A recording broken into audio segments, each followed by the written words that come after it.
Okay, recording. That was my biggest fear is to not press record.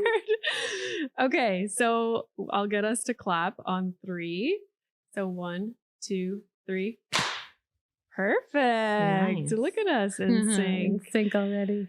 Okay, so this is the first in-person interview with all this equipment, and I'm not going to pretend like it's not anxiety inducing to have lights in my face. Of course. It just feels like you're doing the real thing right here, which you have been for all this time. So thank you so much for being the first one. Thank you. I'm so happy. And I love that you're here back in Ottawa, where you went to school, and my city, my home now. So. I know. When I drove up, I was like, just recognize all the things. I went to Bridgehead this morning. You did. Yes. Yeah. That's an Ottawa thing. Yeah. You're right by the canal. So my goal, I brought running shoes. My goal is to walk the canal because I used to do that all the time. Go for the walk. Yeah. So Tracy, today we are talking about boundaries, which is like, I feel like boundaries and setting boundaries is a hot topic. Do you have any idea why? Is it just because like self-care and mental health has just grown, and it's weird to say like it's grown in popularity, but I feel like become vocalized. Yeah. So setting boundaries is a big thing. And I know there's lots of people out there who maybe like don't understand what setting a boundary even means or how to do it properly. So I was like, we need a whole episode on boundaries, especially for like new moms. Yes. Moms of any part of the journey. Right. Yeah. But that question, I think we are in a generation right now where we're saying, we're not just going to say yes to everything. We're not going to be the mom that stuffs down all of her feelings and needs, because we know the long-term effect on our mental health. And as we are trying to shape different movements, and we have a long way to go. I mean, we think about all the work around the mental load, around equal pay. We just have so far to go. But at the same time, it's that space of, this doesn't work for me. What is going to work for me? And so this word boundaries has just been used and thrown around so much. Yeah. And I feel like with women especially, we're kind of socialized to be people pleasers. The caregiver. Yes. So I think it's awkward and maybe uncomfortable for women especially to set boundaries. And also, if you're the person that they're setting a boundary with, it can also be kind of like you're taken aback. Yeah. You know? Yeah, of course. Yeah. And think of our upbringing. So our parents raising us in the 80s, 90s, the information that was available to us, a lot of parenting was shame-based parenting, right? Be a good girl.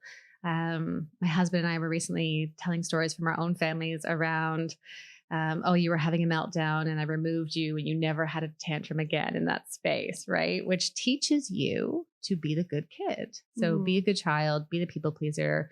And for women in their roles, saying you should look after everybody else but yourself. And now we're saying that's not going to work. Yeah. We're not going to be good moms, good individuals if we keep doing that. So if somebody was like, what is a boundary? How would you even describe what that is? Yeah. I think the word, anytime I see a post that says boundary, I'm drawn in. But really what that is, it's about a need. What is my need? What's not my need? What do I need to happen? What do I want to not happen? So a boundary is essentially this invisible line between two people. And I say invisible intentionally because our needs are something that is inside of us. It's not something we wear on the outside. And so when anything is inside of us, like our thoughts, feelings, desires, wishes, we're responsible for communicating it to other people. So that invisible line, it's my job to communicate it to someone else. And it's where I end and essentially where you begin. So in your practice, you deal a lot with couples, lots mothers. Of couples that have kids, I'm assuming. Yeah. So what are the most common issues that you see when it comes to boundaries within couples? Because so I put out the Instagram sticker on the stories. Yes.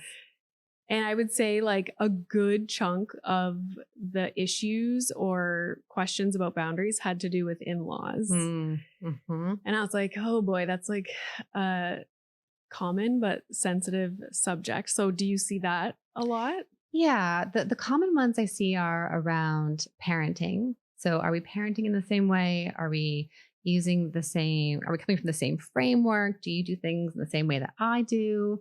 The other one is around, so co-parenting is another one. When you have a blended family, I think that's important to always talk about as well, is what are the boundaries you're having with your ex-partner and their family? And then in-laws is a really big one that always comes up in terms of, and actually that one also comes up for a lot of the individual mothers I see as well, is how is my partner navigating the in-laws? How can I then play a role in this? Mm-hmm. And I think, so I see mostly heterosexual couples, and what I see show up here is part of, I think, how boys and girls are raised, which is, I remember seeing this, Facebook image being passed around a mom group, and it's of a mom of a teenager daughter, and the cake, she bought her daughter a cake saying, "Congratulations on your first I hate you." So it's socially acceptable that girls will say "I hate you" to their parents. It's accepted that we will push boundaries. How many of you listening can think of the being described as the moody teenage girl? Oh yeah. Right? Yes, me. And my mom made a point of mentioning that at our wedding speech as well, how she wanted to drop me off on the side of the road many times, right? It's socially accepted and expected of our girls. But when we think of our boys, what do we see for our boys? They don't tend to put their needs out there. They don't tend to share their emotions as much. And that's partly as society raises boys to say, brush it up, be strong, don't cry over spilt milk, pull up your socks. Oh, you fell down, get up, come on, let's go, you're fine. Just brush it off, you're fine. Mm-hmm. And we know from research that if we take a random sample, we look at attachment styles, that boys, there will be a higher rate of men who are more avoidant in that group compared to women. So that tells us that when you bring a man and a woman together then in a relationship, that the female partner is more likely to be setting boundaries with her family already for several years compared to her husband. Interesting. Yes. So this kind of creates a situation where the woman, the mom, will want to set boundaries, but it's very uncomfortable for the husband to set the boundary. Because one of the things that we were talking about was when you asked me about setting boundaries with my in-laws, and it wasn't specific to them. It was just a boundary for everybody. And they happened to be included. It was after I had Milo, and it was not wanting visitors. And which is an okay boundary for anyone who needs to hear that. Like, please take that time for you. Literally, I thought I was the only one because nobody talks about it. And not until after you have a baby, right? Yes. We don't find these communities until after. Boy, do we need them beforehand. Yeah. And I'm like, oh my God. Once I started talking about it, it turns out not everyone, but most people don't want visitors after bringing home a new baby. And so when I was explaining that to you, I was saying that my husband was the one that called his parents, like they live in Vancouver, to say that we, we'll let you know, like we're going to settle in, get a routine, and we'll let you know when Renee is ready to have visitors, because they would be coming to Ontario and then staying with us. And not just for a few hours of a visit. They would be staying in your space where you're adjusting to this huge, there's so many amazing things that happen there. One, you were able to recognize that boundary, that need, right? So thinking boundaries are needs. The other piece that is so important is that your partner, your husband, set the boundary there, which is the issue that I see in my office, is that the husband doesn't know how to do it, can't do it, doesn't want to do it. And this must cause a lot of, so let's say that's the situation. The woman wants a certain boundary.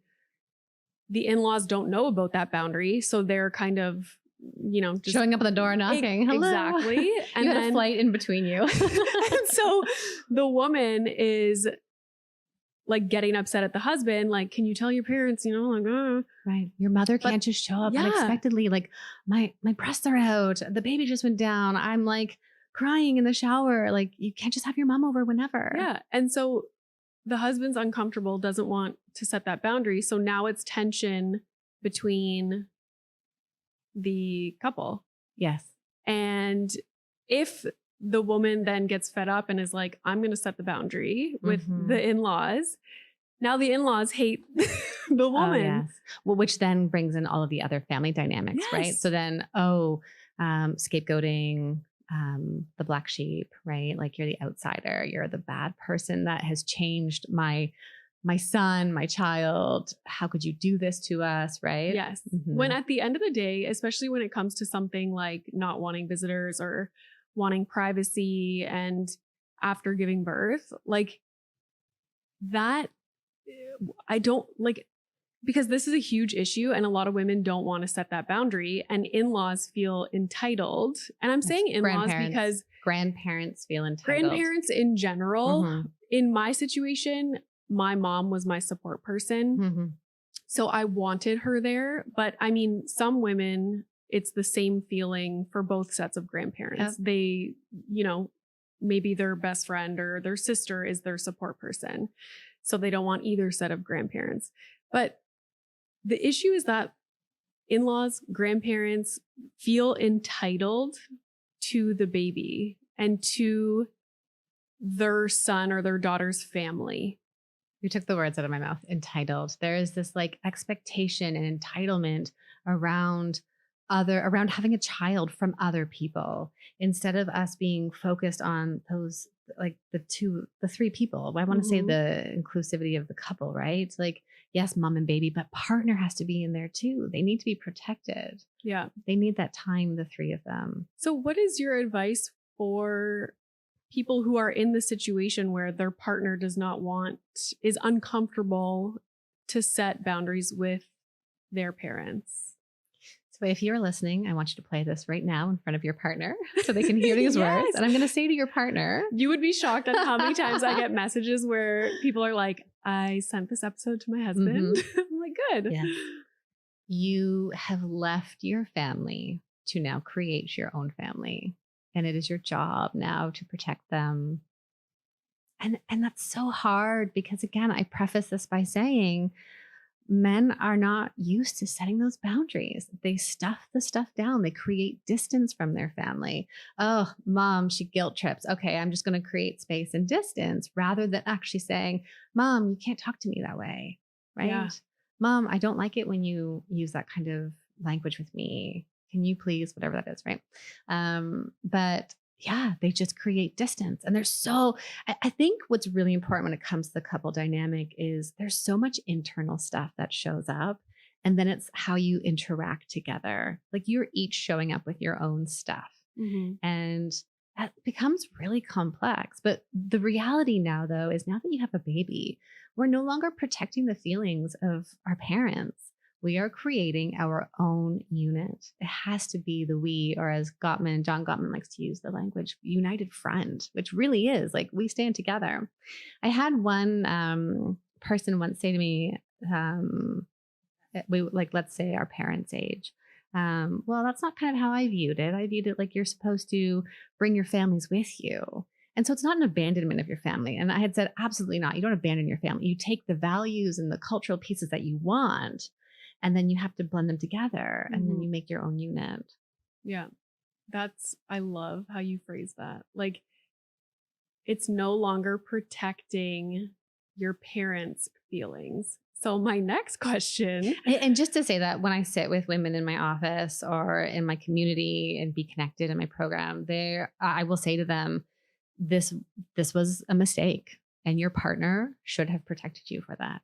And I think that can be so healing for people to hear. And so if that's the case and the partner is uncomfortable setting boundaries for whatever reason, at the same time, I think there can also be the situation where the partner doesn't agree with I'm going to just use the example of being a new mom. So the new mom's boundary. So going back to my situation, let's say my husband was like, and this happens a lot because I get messages like over and over and over, where the husband is like, wants his family there and is like, no, they should be here. Like, it's my baby too. Like, they need to be a part of this.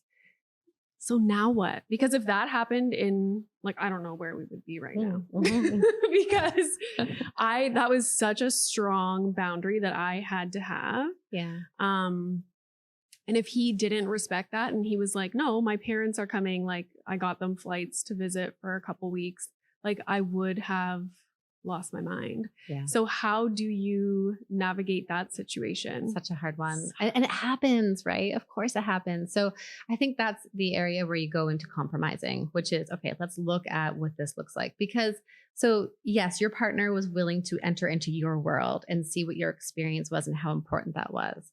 Now, and I would wonder too, maybe you'd have to ask him, how, like on a scale of 0 to 10, how important was it that his parents be there, or versus you have what you needed? I would imagine it wasn't as important for him to have his parents there those first few weeks. It was more important for you all to adjust. Totally. Right. So, but now asking your partner, well, how important is that? Right. So in order to get to a place of co-creating our world. So I intentionally hold our hands like this because in relationships, we don't get to just be all in your world or all in your partner's world. It doesn't work that way. We have to find a way of co-creating and making the space together, which does mean at times we have to give up some of what we want and need. And our partner has to give up some of what we want and need. We can't get to that place though, until we have a full understanding of what being over in these sides mean, meaning what's important to you about that. What does that offer you to have your parents here? 0 to 10, how important is it? Yeah. Right. And if it's one of those things where it's like, well, it's a 4. Okay, well, it's a 10 over here for me. Yeah. Right. And so that I think is a really great way to go into the conversation. And also you then, and again, when I think of couple conversations, what we tend to do is we go into them just plowing through. I know I used to be really good at this, especially as a new mom. I'd plow through what I needed and I didn't make a lot of space for my partner because my needs were so pressing as a new mom, right? I'm struggling to breastfeed, sleep deprived. So of course we go in headstrong and that doesn't leave a space for your partner to come in and negotiate with you. I also think just culturally, we don't put the mom first. So I feel almost like it's important for the new mom to verbalize exactly where she's at and why whatever boundary is important for her. Because I don't think people on the outside understand like how difficult of a time that can be, you know? Right, to vocalize it and to not squish it down or hide it. Yeah. It was a mistake I made in my own early postpartum days. I didn't admit how much I struggled. I remember being in the store and I would break into a full sweat just trying to make a decision about like what item to buy or how I would wake up with the baby monitor or right. Like I didn't acknowledge how hard that was. And I think we need to do more of that. Yeah. There's another piece in here too that I often hear from the women I work with, which is around cultural values and norms. So for example, setting boundaries and being able to speak to a parent saying, you can't just come over unannounced would not be accepted. And that can be a real challenge. Yeah. So what do you do? Okay. So let's start here.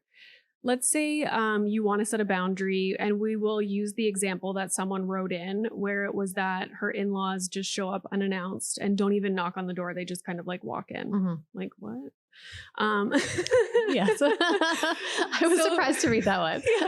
So let's say you're that person, woman. How do you go about, because someone else's question was like, how do you set a boundary without sounding like an asshole? I love that one. Yeah. Well, the other one was, I have to talk about this one too, is my boundary okay? Yes. Am I the problem? Am I the problem? Yes. Yeah. So let's even start there. I don't think that anyone else can say whether your boundary is a problem or not. And that is where I think we really need to start shifting into for ourselves as people, as women and mothers, is really spending time anchoring into our gut and listening to our instinct and being able to say, without all the messaging that we've received in our lives, that saying, this is what feels right for me. I need this. It doesn't matter if Renee down the street didn't need it. I need it. Mm-hmm. And it doesn't matter if my husband wouldn't need it or my mom didn't need it at her time, whatever that is. I need it. How can we refute that if it's something that you need? Yeah. And it's acknowledging that in yourself. Mm-hmm. And I think there's an element of being confident enough to voice that to somebody else. Which is a skill. You have to Yes. practice it. It doesn't come overnight. You have to practice small and build up to it. So whenever people come to me and they're like, oh, I'm in this situation, or my mother-in-law always kisses my newborn on the lips and it makes me uncomfortable and I don't want her to do that. Like, what the heck do I do? And I'm always like, you need to address it in the moment. You know, don't like, let it go. Maybe let it go. Okay, no, okay. So yeah. So let's go through. So the door one or the kissing one, I would first want you, ideal situation, to be able to have a conversation with your partner. Okay. Have they noticed that this happens? How do they feel about it? This is what I've noticed. This is how I feel about it. This is what I need. Can we be on the same page? Right? That's like the first space. Because if you're coming in, and I always recommend this too, the person setting the boundary should be the one who is the child of the family. Okay. And that again presents it as, you aren't the bad person, right? So the daughter-in-law doesn't become the bad person, or the son-in-law is not the scapegoat. And ideally then, husband goes to mom and dad and talks to them about it. And they do it in a way that protects the family, which is not, Renee doesn't want you to come. Yeah. It is we've been thinking this is what we need. And so moving forward, we want, right? It's a very we language. So I think that is so important to protect the family unit. Okay. So that's the one piece.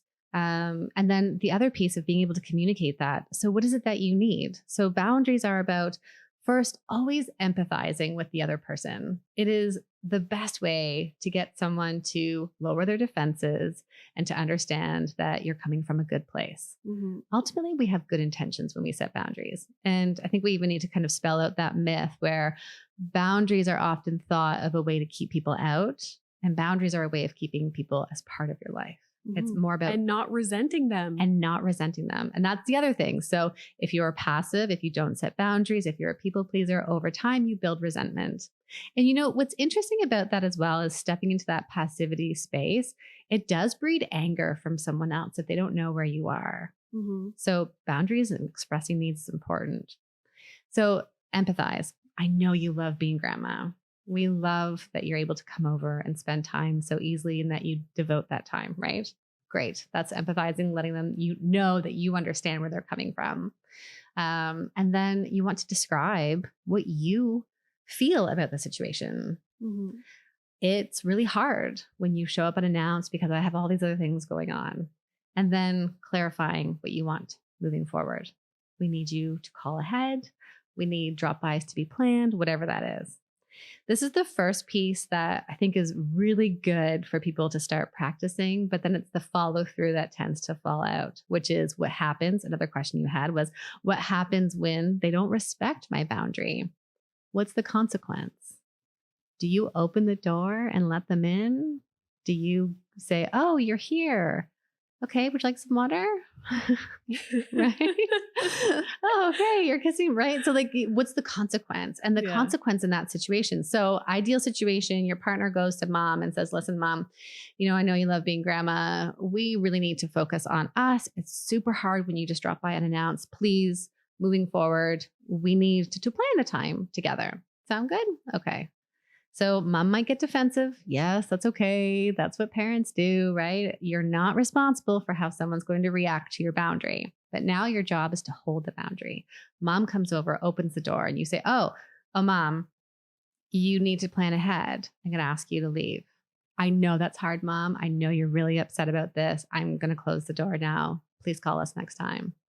And as I sweating, right? I know. And I know who's listening. You're going to be like, I couldn't do that. Mm-hmm. And I mean, you have a choice. You can continue to build that resentment and then create distance with people that you love and that you would like to include in your life.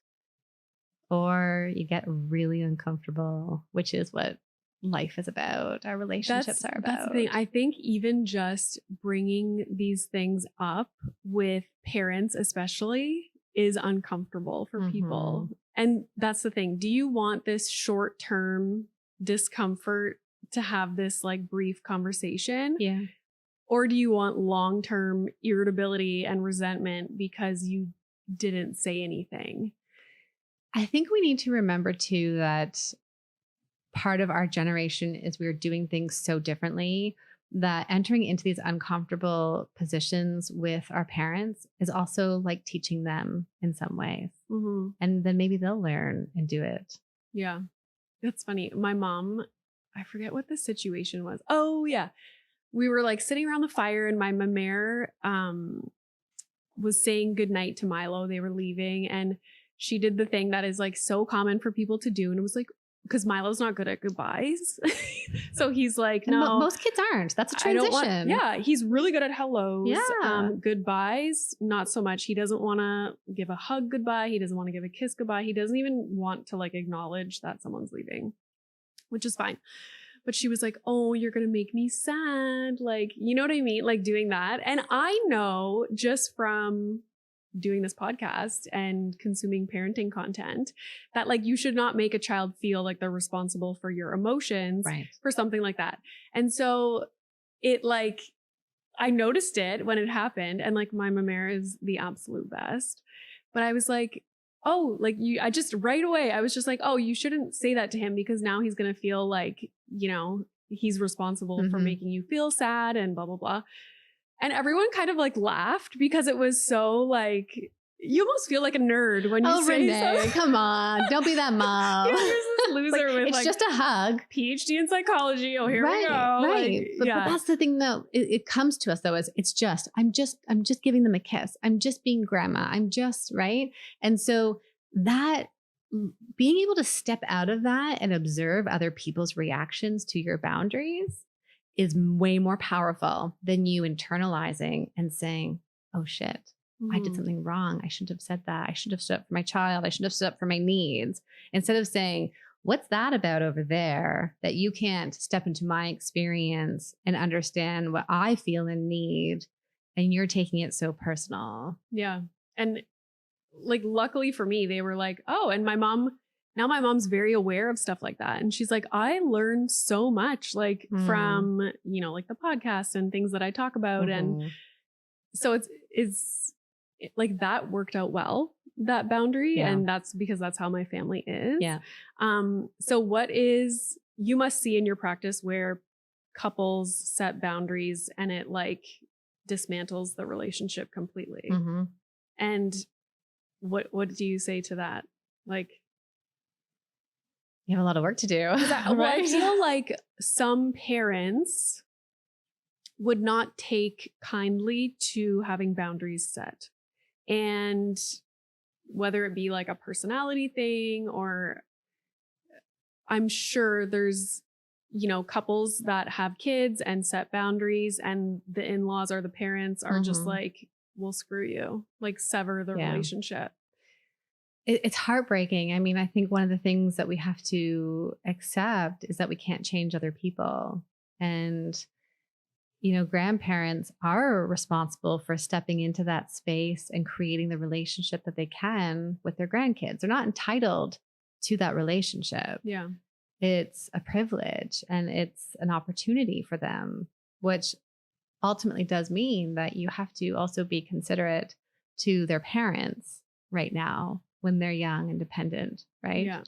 So, you know, one of the things we go back to is we talk about like values. Like, what is the value in your life? Okay, so your value is that you want to have your family part of that. So how can you navigate that? Does it mean going to the park for 2 hours and seeing the grandparents? Yes, no, maybe not.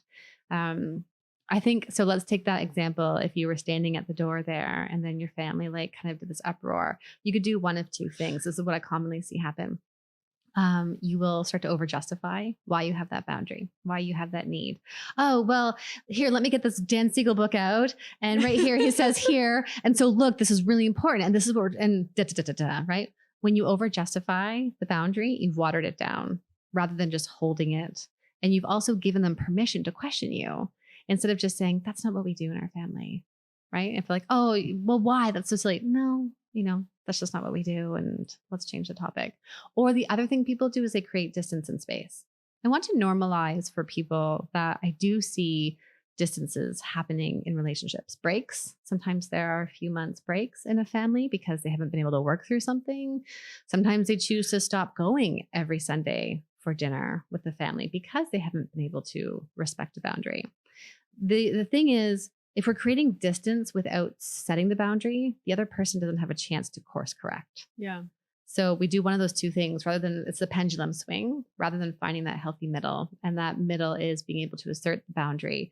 If they can't respect it, then you have to make a decision moving forward, which sometimes is saying, I think we need to take some space and time until you're able to do that. Or every time you start to question my parenting choices, we're going to pack up and leave and not stay for dinner. Yeah. It's so hard, but I think people need to be comfortable with someone else not liking the boundary. Like you were saying, like it's not your responsibility. Mm-hmm. I think it's really hard. Somebody reacts. Totally. And so if we think of kind of the learning piece where if I'm ahead of my husband in our boundary setting process, then he needs time to learn up with me, right? To uplearn, to be able to do that. And that's going to be where I have to be a bit more patient then and say, okay, what's hard about this? How can I support you through this? What do you need to do? Right? Like, so we have to help and support our partners to get to that place where we can be on the same team. And it's interesting. I've watched this clinically and I've tried not to have any sort of bias in what I'm seeing, but I see this, that the wedding happens. And again, I'm talking about heterosexual relationships mostly, but the wedding happens. There were some boundary stuff there, but the couple navigates it. Okay, moving forward, then the first child arrives. And then that's when the rupture happens. That's the distress in the relationship where the mother wants something a certain way, partner can't do it, can't set the boundaries with the family. And that's where their tension is. Yeah. I don't remember what it was about. My husband and I like rarely fight and argue, probably because he is, like you were saying, a people pleaser, and he's like very like reserved and non-confrontational.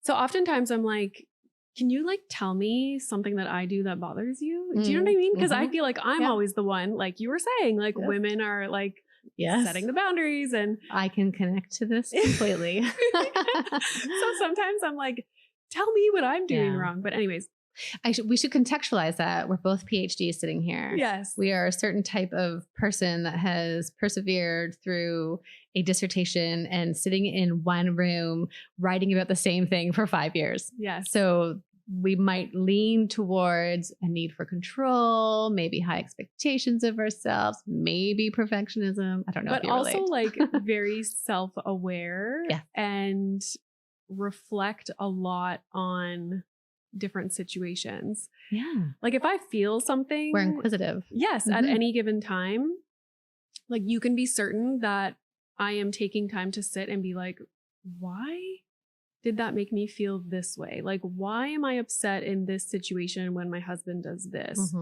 And then I can go to him and explain the whole situation. Whereas he does not do that. So yeah. And I see sometimes the compartmentalizing, right? So something hard happened. Okay, we're good. We'll just move on. And there's doesn't mean the internal experience for him is not there. It means he just packages it away and doesn't come back to it. Yeah. But like, I want to know, It's so much unlearning from other experiences and from socialization. Yes. Right. It's fascinating. I read a book. It's an older book, Raising Cain, and it's from two psychologists who worked at a private school of boys. And it was really interesting to read because even though I work with men, even though I have a son and I've done the readings, done the clinical work, just hearing some of the stories from these boys, wow. In terms of like, don't share your feelings. Don't be different. Don't be different from the other boys in the group. Make sure your pants look the same as them. Like, yeah. So then here you are in a relationship. How scary is it to then like step over the bridge to say to you, didn't like how you spoke to me. Actually, I wanted to do this. And right? Yeah, I know it is. So what does someone do? So you can practice sharing back and forth. I give this homework to couples usually after the first or second session. I want you to sit down at the table and I want you to talk about one emotion each day.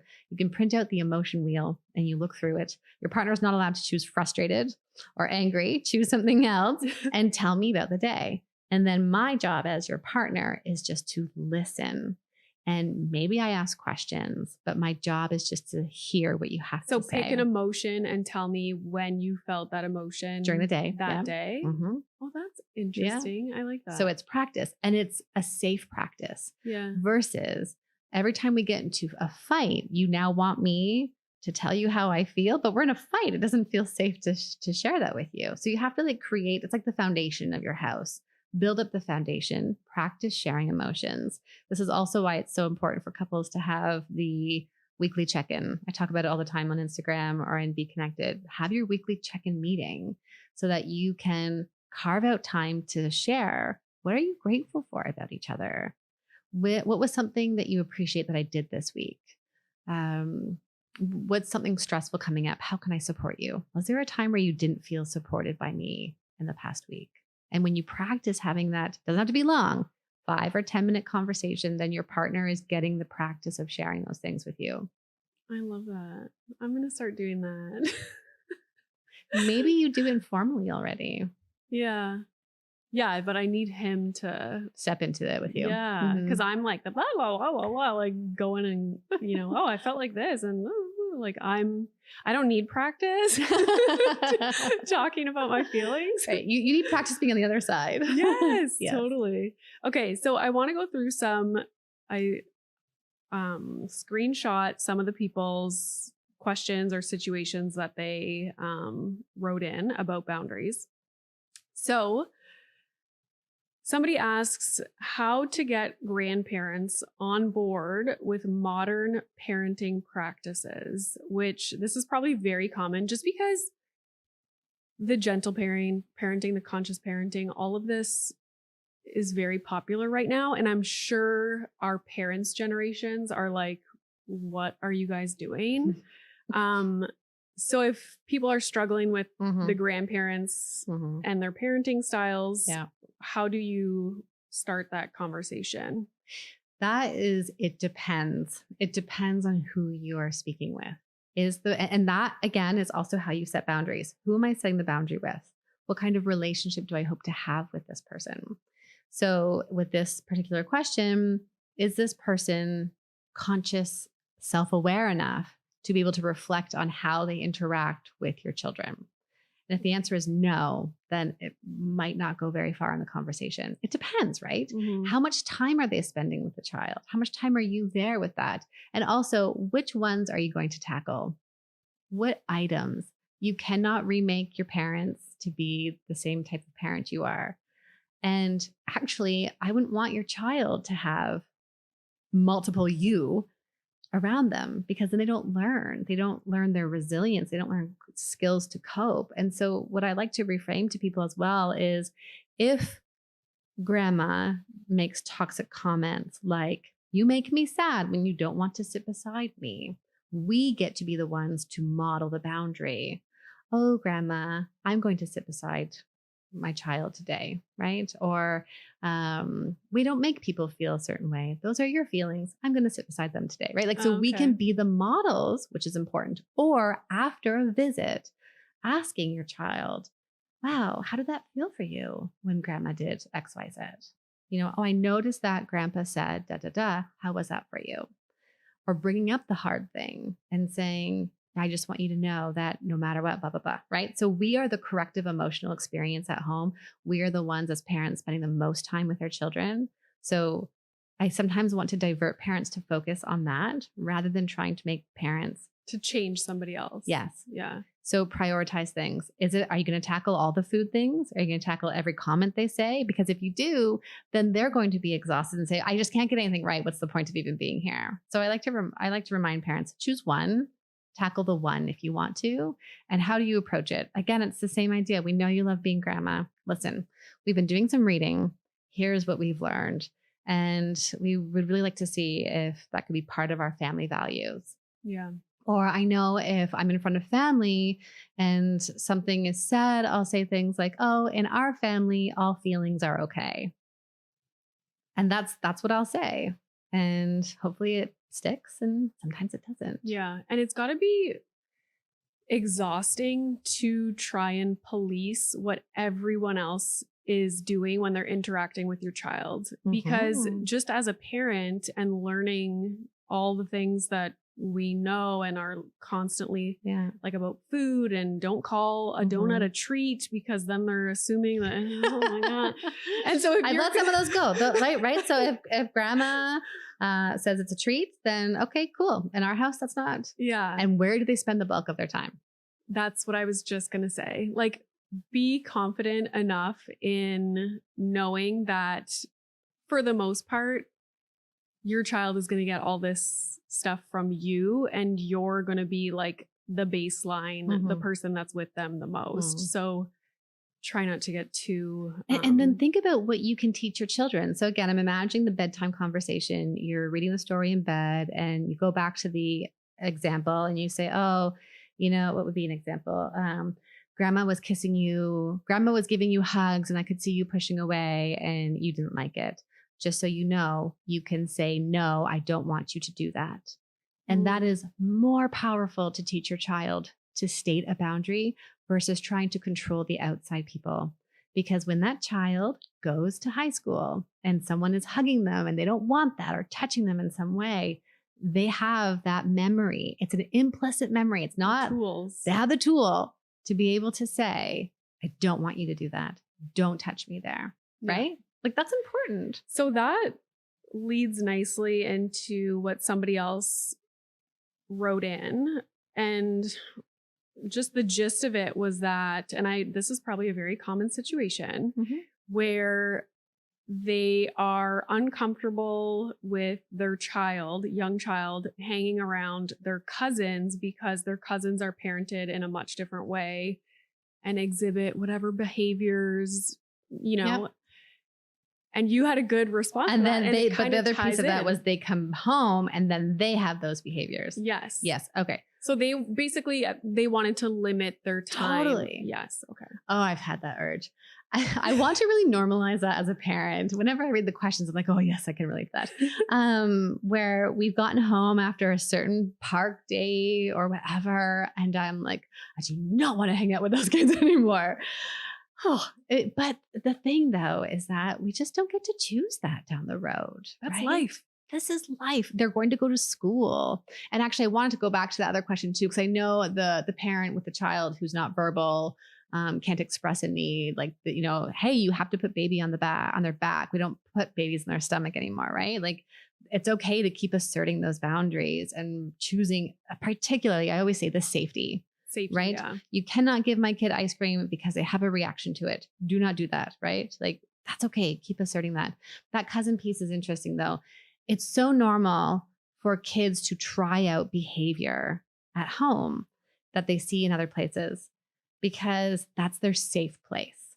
And then what we get to do is we get to teach them what our values are in our family, what feels good and what doesn't. What does it mean to be a respectful person, etc. Right? So we ultimately cannot limit the friends they make in JK or SK grade 1. Do you know how many times Milo comes home and starts doing something from daycare? Okay. So normal. He starts doing something and I'm like, what was it? A couple weeks ago, every time I said anything, like, okay, honey, like, we're going to put on our underwear, like, we're going to leave soon. He would look at me and go, okay. And I'm like, who is doing this at school? When you know it's not you. The worst is when it's an expression that you've said and you're like, ooh, I say that one. Yeah. So Milo, because I do swear, like, I'll admit it. But what he started doing is, like, he mixes things up. So I always say, like, what the hell? Or like shit or something. Yeah. So lately he'll be like, what the shitting heck? And I'm like, oh my God. in the middle of the grocery store. How could you do this to me? I know, and he uses it in the proper context. Yeah, of course. They get it. Okay. Like, But so Milo is also using the okay in that context, right? You're telling him to do something that's likely what a kid has done in daycare or at school. And then he's trying it out. And so then you get to help model what's okay and what's not and all that parenting stuff that I'm not the expert in, right? But you get to do that. Yeah. And you will always be their secure base. And we don't want to shame them. We can, all the things. Yeah, totally. Yeah. Once you have kind of like, because at first it can be a little bit shocking. And then my husband comes home from work and he's like, I'm like, just so you know, if you tell Milo to do something, he's going to scream okay at you. And he's like, oh God. Yeah, like, who's doing this at school? Do you know how many times I like ask his teacher, like, does somebody at school do this? Because he just started doing this. And they're like, oh yeah. Oh yeah, that's the other one. Yeah. I want to go back to that bound. The one question was, how do I set a boundary without being an asshole? And it's kind of like, it's not going to be perfect. You have to give yourself permission to practice with people who are safe. After having my second child, I realized that I actually had really porous boundaries. So I would flex to everybody else. Oh, you want to meet at Friday at 10? Sure. Rearrange my schedule and then I'll have to do work later. Yeah, Friday at 10 works. Okay, I'll see you then. Right. So I was always so flexible to other people, being a natural caregiver, people pleaser. And I had to start practicing small of being able to say, Friday at 10 doesn't work. How's 2? Yeah. And sometimes it feels good. Sometimes it doesn't, but it's practicing. And then depending on who you're doing it with, it might not be the whole empathy, describing, clarifying what you need. It might simply just be, I can't let you do that. Yeah. Right. The same thing we do with our kids. I can't let you hit me. Something that like exploded on TikTok that I talked about was that it's not your responsibility to make sure that your in-laws maintain or like foster a relationship with your children. Mm-hmm. People were like, oh my God, yes. And then obviously there were people who were like, this is terrible. Like, we value our in-laws and and I'm like, oh my God, like they don't get it. Can we talk a little bit about that? Like it is not my job to remember to send birthday cards to my in-laws, to like plan their trips when they come and like plan outings. And it's not. And I started to realize that very early on. Mm-hmm. Like, it's not I have enough stuff to do. When I look at the older women in my life and I see them being the gatherers of both sides of the family, I see them being responsible for all of that. Before Greg and I got engaged, I had said to him, we were rejigging things in our relationship, renegotiating how things were working, kind of at a tipping point. Are we going forward? Are we not? And I said, I can't keep doing all of the things for your family. I didn't have the word yet this was in 2011. I didn't have the word mental load yet, but it was almost like I was preparing for all of the things then to have kids and all of the more mental load on top of it. Mm-hmm. And it was something that we agreed to early on, that I was no longer going to be responsible for planning the Christmas holiday with his family, of giving the card to his mom. I was doing all of that for years already before that. And I was at a tipping point. So we did that. We totally rejigged things. It was necessary. Otherwise, I was going to grow resentful towards his family and resentful towards him. Yeah. And this is an example of something where it's not anybody's fault. It's just a family dynamic that ends up happening. Totally. And so once you notice it, and if you have a problem with it, address it. That's the important piece. Talk about it. If you have a problem with it. Some people don't have a problem with it. Some people love, like that's what they love gift to giving, do. Totally. Yeah. Okay. So then I had a friend come to me and say, oh no, it's Mother's Day. And I asked my husband, did you get your mother something? And he's like, oh, no. And she's like, I started spiraling and researching all of the things so that I could get her this great gift for Mother's Day. Maybe it's her birthday. I can't remember. And I said, how do you know that's what she wants and expects? Because actually, it's always been her and her son's relationship. And so perhaps this is their thing, that he doesn't really celebrate his mom in that way. And his mom knows that. Mhm. But now you're stepping in, putting on all of this internal pressure on you to show up in a certain way, and almost interfere is the wrong word, but like interrupt their dynamic. If mom is upset that her son didn't give them a gift, mom has to talk about that with her son, Yeah. not with the daughter-in-law. Yeah. The son is responsible for his family's relationship. Yes. Yeah. And also like the sending of photos of the children and the FaceTiming and what happens is, That's a heavy in my load. experience, is that women are more likely to have like stronger relationships and keep in contact with their family members. So Yes. I'm FaceTiming. It's this myth of like, I can remember hearing some older women say, I was so happy that I had a daughter, so that I knew, right? Some of the older women I've worked with have said that in therapy with me. I'm glad I have a daughter because then she keeps in touch with me. Yeah. But with my son, gosh, I don't know what he's doing. 100%. My brother lives in Vancouver, and it's like, I like talk as to we him both every have once in a while. boys, and we're going to have to like live the unbearable separation. I'm already like, but so what ends up happening is like, I talk to my mom every day, FaceTime her constantly, probably more than she would like. And my sister is the exact same way. Whereas my husband is not the same with his parents. And so that trickles down into the children's relationship with their grandparents. Right. And so we had this conversation and I was like, listen, you need to FaceTime your parents more often. You need to like be sending them photos. And it's interesting that you were still having to navigate that conversation though. Yes, 100%. Yeah. Because I started to feel guilty for them. Maybe also they live away. Mm-hmm. So I started to feel guilty for them not having as close a relationship physically, like with Milo, than my parents. And now it's 10 times better. But I had to have that conversation and be like, why do I feel bad? Like, this is not my job. Right. It's what are our values as a family? And then what is going to be your responsibility? Yeah. Right. You can't do it all. And that's where Eve Rodsky's Fair Playbook can come in to hand. If some people need more of a system that you can play the cards and see who's going to be responsible for what, and you divide it up. Right. Yeah. And some couples I find we do this more naturally within our relationship, that it's like we've been able to divide it up. Yeah. It's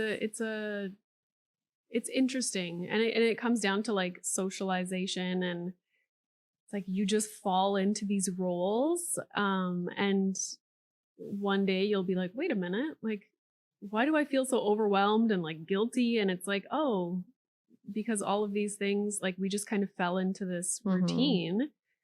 So yeah, it's worth a conversation. And that piece too is how you go about communicating it, right? So if you're going to go to your partner and say, I'm always contacting your mother, you never do anything, you need to change. Yeah. It doesn't feel good, right? No. But rather, I've noticed this thing, and gosh, I'm also noticing that I'm feeling so overwhelmed and there's so much on my back. Like my backpack is so heavy.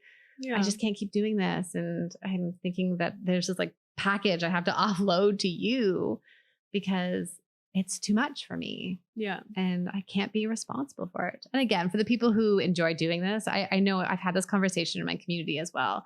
If you enjoy doing it, keep doing it. Mm-hmm. And that's okay. And maybe somewhere down the road it needs to change. So you change. But if it doesn't work right now, then have the conversation with your partner. Yeah. They need to be an equal. It's never going to be equal, but it needs to be fair. Yeah. And they need to be a fair partner in this family. Yeah. And they're not going to know until you tell them. Mm-hmm. You know, you can't expect people to know what you're thinking and how you feel. Like you have to say it in a non-attacking way. Like, God damn it, I'm sick of this. No, that's not going to work. Okay. Any last words about boundaries that you would say to, it's mostly women, mostly moms that are listening? listen to what it is that you need. I think that's like when I really thought about sitting with you around this conversation, and moms, we buy into this message that there's something wrong with us for needing things. And if you're not ready to practice it with outside players like an in-law or a family member, practice it with yourself. Sometimes boundaries are also with yourself, where if your partner does family dinner every Sunday night and you've been feeling burnt out and overwhelmed and something has to give, respect that you need something there. Don't go to family dinner on Sunday night. Mm-hmm. You are not, nobody can say that your boundary is wrong or irrational. A response from someone else around that speaks more to their difficulties than to your own. Yeah. Don't feel bad about the boundaries that you want to set for yourself. And like the intention piece, my colleagues and we're always talking about this when we see words like, we won't go down this hole, but words like manipulation and gaslighting on social media. We always talk about intention. So if I set a boundary and you're upset about it, my intention is not to hurt you. Yeah. And I think that is so important when we can see that in people. My intention is actually to build a relationship with you where we both feel good. Mm-hmm. And in order to do that, this is what I need. It's just so important to recognize that. Yeah. Take time. Yeah. My advice for people is always like, don't necessarily react in the moment. Like, take time, sit down. Like, what's working for you? What isn't working for you? Why do you feel the way that you feel in certain situations? What can change in that situation to make you feel better? What's in your control? Yeah. Yeah. So take the time. Okay. This was great. Lastly, can you tell people where they can find you online? Mm-hmm. Tell us all the things you have going on about your what is it? Be Connected? Be Connected. Yes. Yeah. Tell us all the things. I was thinking this is our third time sitting together, our podcast together about sleeping in separate rooms over on my podcast. Yeah. I'm Not Your Shrink is one of my top downloaded episodes. Oh, wow. Such a needed conversation. I love that we had that. So you can find me if you are listening. I love hearing from people who get a chance to hear me on podcasts. Come over to Dr. Tracy D on Instagram. Say hello. I'm in my DMs. I'm there to be social. So send me a message. If you're looking for some resources, the links are in my bio, or go to drtracyd.com. And I have an online program. I created it for mothers because I know that sometimes our partners don't want to go to therapy. They're not ready. You don't have time for sessions, or you're on a wait list. So you can check that out. It's called Be Connected. I teach you all the skills and tools that you need so that you're in the comfort of your home and you can get those resources there. Is that a thing that you do with your partner? Be Connected? You can. Oh, okay. Yeah. So most people join by themselves. And then over time, their partner will start to, oh, you're changing. Something's different here. I'd like to watch a video with you. What does Dr. Tracy say about that? And then I have other couples that join. I've had a few couples from Ottawa actually that wanted to see me in person, and I couldn't just because my wait list is long. And they've said, I'm so glad we got to work with you this way. And the Q&A calls are super helpful for them. So they watch the videos together. They send in their questions. So it's just been a really great space to work with people all over the world and have people improve their relationships, right? Which comes back to our children. If your children can see you being a team, being connected, repairing in front of them, then our children more so learn how to do this in their own relationships. Yeah, I love it. Thank you. Thank you so much for being my first. Thank you, Renee. This is so much fun. My first professional little in-person interview with the lights and the cameras. Now let's hope it all worked. I hope it all worked. In the middle of our conversation, I was like, do you have a backup recording somewhere? So like, we know that the audio is good to go, but the cameras, that's another story, but they should be fine. You pressed record over there, right? Yes. Don't. Yes, I did. Okay. Well, thank you so much for this conversation. Thank you, Renee.